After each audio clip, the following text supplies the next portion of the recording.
안녕하세요. 찰리브라입니다.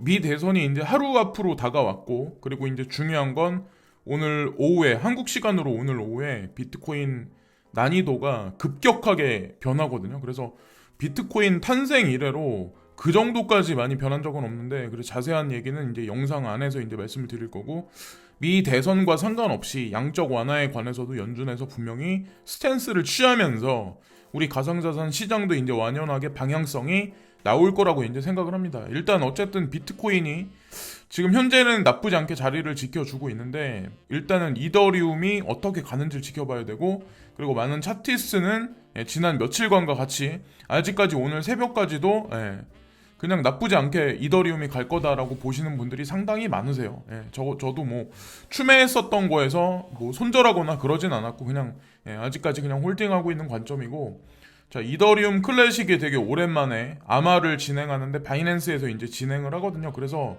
날짜하고 시간이 여기 나와 있죠. 12월 4일 날, 12월 4일 날 세계 공통 시간에 오후에 12시에 진행하는데, 이때 어떤 거를 발표해서 이더리움 클래식의 상승이 진행될지, 이더리움 2.0하고 어떻게 관계가 될지 모르겠지만, 어쨌건 이더리움 클래식을 홀딩하고 계신 분들은 이 근방에, 이 시간에 4일날 눈여겨보셔야 될 거라고 이제 생각을 하고, 자, 여기 보면 제롬 파월 연준 의장님이 계시는데, 이 문장을 쓴 분이 누구냐면 라울 팔이에요.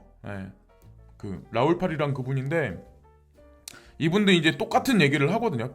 대부분의 지금 가상자산하고 관련된 인플루언서들이 똑같은 얘기들을 되게 많이 하는데, 뭐 여러분들도 아마 공감하실 거예요. 트럼프 대통령이 당선이 되시든, 다시 뭐 바이든 후보 그분께서 당선이 되시든, 어쨌든 양적 완화를 진행해야 된다. 근데 가시적으로 WSJ.com에 무슨 뉴스가 나왔냐면, 연준이 올해 미국의 모든 가구에 11,200달러를 발행할 수 있으며, 그러니까 예전과 같이 뭐 지원에 코비드19 때문에 힘든 가정에 뭐 1,000달러씩 준다, 한 명당 1,000달러씩 준다, 이런 게 있었고 실제로 지급이 됐죠. 그리고 채권 매입에 할당하는 것과 동일한 월 1,200억 달러를 지불할 수 있다. 사람들이 저금리 부채 대신 현금 신용을 차라리 가질 것인지도 궁금하다.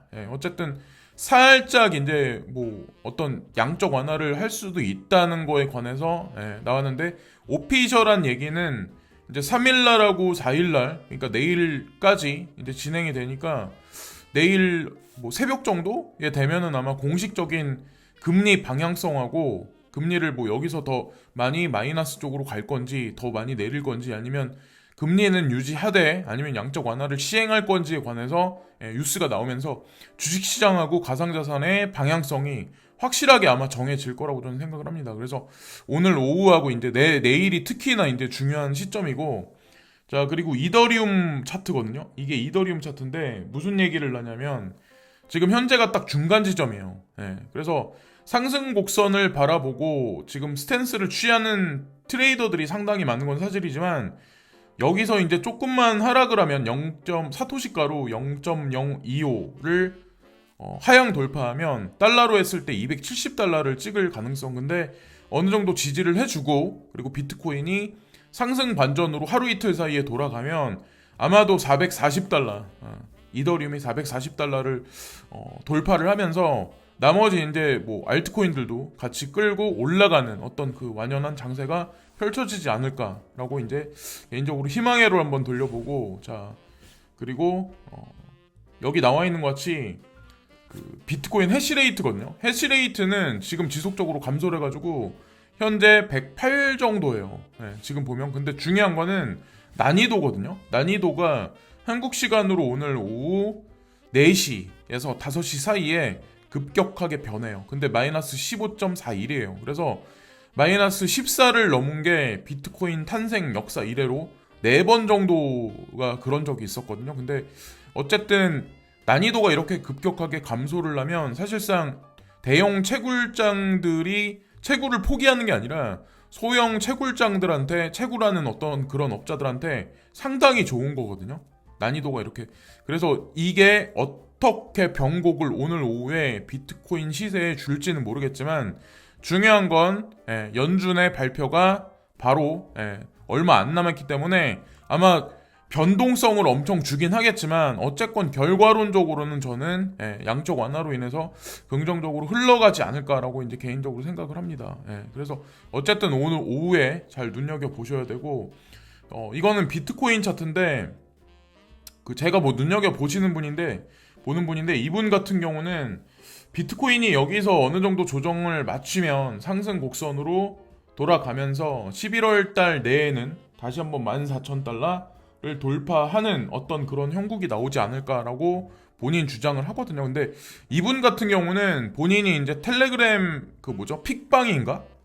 이더리움이나 뭐 이런 거 비트코인 같은 거 받고 유료로 이제 진행하는 사람인데 몇 년 동안 계속 끊이지 않고 계속했기 때문에 실력이 어느 정도는 있는 사람이에요. 이분 같은 경우는 그래서 일단은 어떻게 될지는 모르겠지만 뭐 이분 같은 경우는 그냥 이랬다 저랬다 이렇게 뭐 두 가지 방향성을 말하는 사람이 아닌데 어쨌건 비트코인 같은 경우는 오늘도 이제 반복해서 말씀드리지만 그냥 홀딩하는 관점이 나요. 사실은 아마 느끼실 거예요. 그거 나중에 이제 시간이 지나치면 자 그리고 이더리움 가격이 400달러를 돌파하지 못한 후 잠재적인 30% 조정에 직면합니다. 라는 그런 얘기가 나오는데 단기적으로 400달러 돌파를 빠르게 못하면 30달러, 그러니까 30% 조정이 있다는 얘기는 아까 제가 좀 전에 이제 말씀드렸다시피 270달러로 급락을 할 수도 있다라는 그런 얘기를 하는 거거든요. 그래서 어쨌건 요것도 이제 자세히 보셔야 돼요. 그래서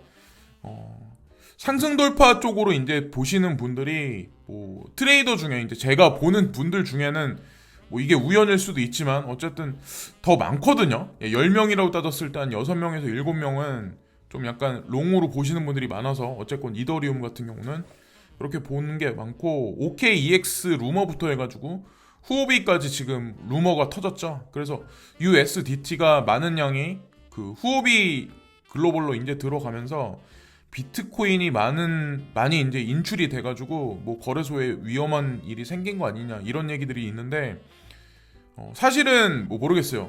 이 시장에 좀 어느 정도 계셨던 분들은 아마 저랑 비슷한 견해를 취하실 분들이 좀 계시겠지만 뭐 루머라든가 해킹 사태라든가 잦은 뭐 이런 것들이잖아요. 근데 진짜 큰 사건이 터져서 갑자기 뭐 일시적으로 엄청나게 급락을 유도할 것 같은 그런 게 아니라 딱 애매모호한 어떤 그런 루머들이 계속해서 나온다는 얘기는 그 의미를 여러분들이 잘 간파를 하셔야 된다는 거죠. 세력들은 매스컴을 이용해가지고 대중한테 혼선을 되게 많이 줘요. 특히나 호재거리가 나오거나 대규모로 상승이 펼쳐지기 직전에는 항상 가상자산 시장은 계속해서 이런 일이 반복했었거든요. 그래서 루머는 루머로 그냥 보시고 그냥 여기서 혼란한 어떤 그런 거에 편중되지 않게 자기의 어떤 그 중심을 지켜야 된다라고 저는 이제 생각을 합니다. 그리고 스텔라 루멘이 메르디안이라고 이게 그 XRP로 따지면 스웰 같은 행사인데 예전에도 제가 말씀드렸죠. 아마 XRP 가지신 분들 그리고 스텔라 루멘만 투자하시는 분들도 분명히 계실 텐데 16일에서 20일 날 이때 뭐 중요 인사들도 뭐 세계은행 총재라든가 뭐 하여튼 유명하신 분들이 많이 이제 참석을 하거든요. 그래서 어쨌건 16일에서 20일 날 스텔라 호재거리가 뭐 발표가 되는지 한번 지켜보시면 되고 그리고 부동산에 관해서 요즘에 되게 말이 많죠. 뭐 이제 주식시장도 폭락할 거다. 뭐 그리고 부동산 시장도 이제 폭락할 거다라고 말씀하시는 분들이 되게 많은데 어쨌든 양적 완화는 저는 기축통화국들은 양적 완화를 할 거고 우리나라 같이 기축통화국이 아닌 데는 그 이 SOC 사회간접자본을 이 토목공사 그러니까 뭐 한반도에 이제 전반적인 뭐 교량건설이라든가 도로를 새로 깐다던가 뭐 재개발 재건축과 관련해서 뭐 사회간접자본을 우회적으로 투자를 해서 결국에는 부동산을 떠받쳐야 국가가 저는 존재할 거라고 생각하거든요. 세제도 거기서 나올 수밖에 없고 그래서 공시지가 현실화를 2030년까지 한다는 얘기도 있잖아요. 우리나라는 부동산 시장 무너지면 우리나라도 망해요. 그래서 이것에 관해서 걱정하시기보다는 그냥 자기 살 집 하나 정도는 그냥 유지하면서 그냥 있는 게 낫지 않을까. 근데 중요한 건 집 평수를 늘려가는 거는 제가 보기에는 지금 세금 문제 때문에 아니라고 이제 제가 누누이 말씀을 드렸죠. 그래서 어쨌건 가상자산으로 나중에 향후에 돈을 많이 버시더라도 큰 집에 엄청나게 뭐 비싼 집에 몇십억짜리 이런 집에 사는 거는 저는 그거는 괜히 쓸데없는 짓 한다는 생각을 합니다. 그래서 이것도 그냥 추가적인 관점에서 말씀드리고 뭐 아직까지 선거가 이제 방향성이 확실히 나오지도 않았고 그 연방준비은행에서 금리에 관해서 확실히 나오지도 않은 상황이긴 한데 어저께 약조정이 들어갔었죠.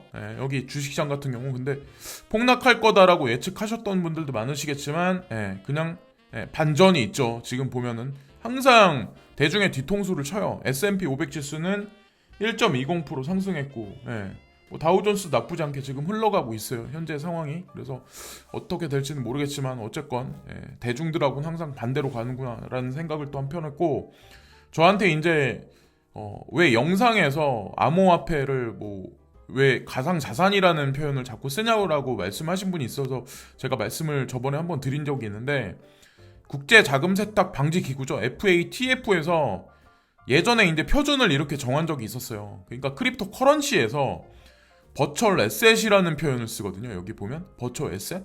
이게 가상자산이라는 뜻이잖아요. 그러니까 자산이라고 그러니까 어떻게 보면 이 기준을 잡는 어떤 그 전 세계 그 표준이 되는 그런 기구들이 가상자산이라는 이런 표현을 지속적으로 대중들한테 인식을 시키는데 그게 왜 그러냐면 자 여기 보세요.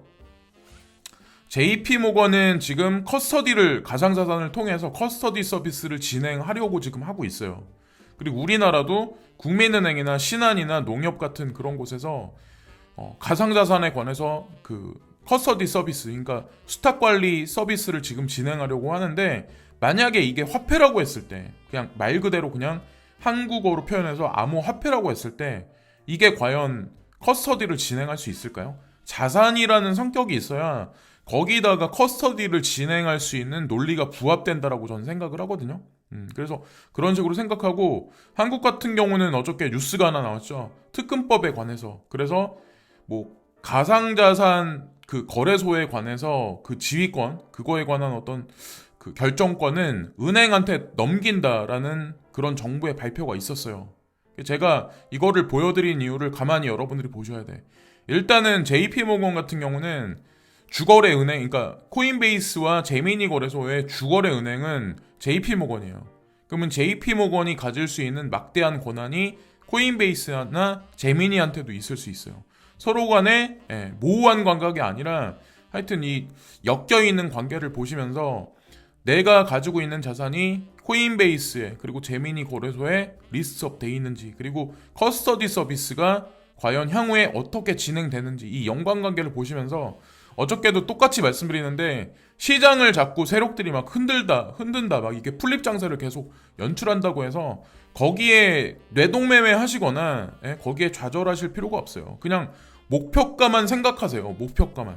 내가 그리는 그림의 목표 상한선 있죠. 예전의 정고점 이상 되는. 제가 말씀드렸죠. 예전의 정고점은 장난으로 나온 거고 앞으로의 세상은 진짜 은행들이 가상자산을 취급한다는 거죠. 거기서 이제 많은 어떤 그 상품도 분명히 출시를 할 거예요. ETF를 넘어서서. 지금 우리가 금에서 추종되는 여러 가지 인덱스의 상품들이 시장에 나와 있잖아요. 주식시장에 나와 있잖아요. 그 경계가 이제 허물어진다는 거죠. 가상자산 시장과 은행과의 그 경계선이 허물어지기 시작을 하지 않을까라고 이제 전 생각을 합니다. 그리고 한국 같은 경우도 지금 현재 카카오뱅크가 업비트의 주거래 은행이 아니잖아요. 지금 현재 상황은. 근데 K뱅크가 지금 있지만 향후에 어느 시점이 되면 그 업비트와 카카오뱅크의 시너지를 여러분들이 눈으로 목격하실 거예요. 어느 시점이 되면. 그래서 그 시점이 되면 아마 지금과는 또 판이하게 다른 시장이 될 거라고 저는 생각합니다. 일단 마지막으로 정리해서 제가 드리고 싶은 말씀은 오늘 오후 4시에서 5시 사이가 비트코인 역대급의 난이도가 하락하는 게 있다. 그래서 상승세로 갈지 아니면 그냥 모호하게 그냥 끝날지 모르겠지만 어쨌건 하락이 간다라고 하더라도 대선 이후에 그리고 3일하고 4일날이 넘어가면서 연준에서 스탠스가 연준 회의가 끝나면서 제롬 파월 연준 의장이 금리에 관해서 그리고 아까 WSJ.com에서 나왔던 그 미국 시민들한테 한 가정당 11,200달러씩 지급해 준다 이런 게 공식적으로 만약에 진짜 실제로 나오면 사실은 가상자산 시장한테는 호재일 수밖에 없다는 거죠. 그래서 뚜렷한 방향성이 나오지 않는 건 사실이긴 하지만 내가 가진 코인이 펀더멘탈이 있다면 두려워하실 시장은 아니라는 거죠. 지금 현재 장세가. 지금까지 샬리브랑이었고 오늘도 즐거운 하루들 되시고 구독과 좋아요 끝으로 부탁드리겠습니다. 오늘도 진심으로 감사합니다.